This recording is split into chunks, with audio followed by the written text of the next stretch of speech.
All right, warranty techs, when you got that horrible dash knocking noise, you know that the customers always complain about, and you fix it and they want to know why and they want every little detail. Here's a simple breakdown. This is a little motor that grinds and makes those popping and knocking noises.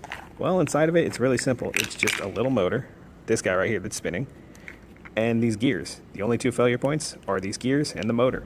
The motor's got a little board right here that lets it know directions and limiters and things like that, and there's a big computer controlling it.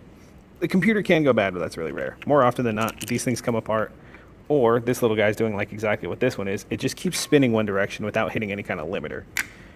That's an easy breakdown for it, just to help people out. I know some customers want to know the who, what, when, where, and why, and have no understanding of it. Hell, even show them the video. Hopefully it helps, and good luck out there.